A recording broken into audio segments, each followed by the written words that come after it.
News 24 తెలుగుకు స్వాగతం. వార్తలోని ముఖ్యాంశాలు ఇప్పుడు చూద్దాం.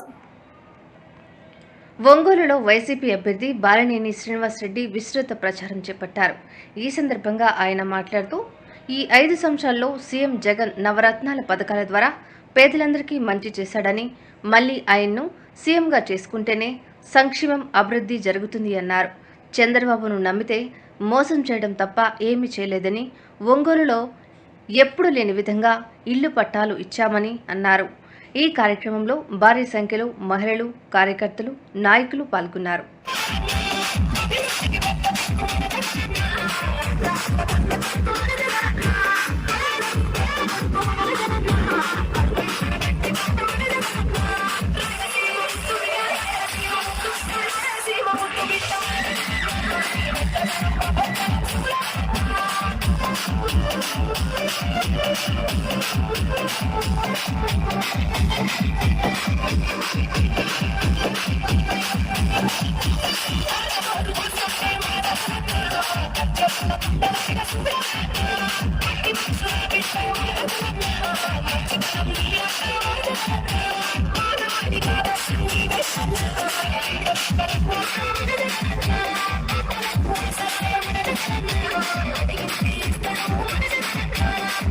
అది ఎప్పుడు మొదలవుతుంది?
ఇప్పుడు మొదలవుతుంది.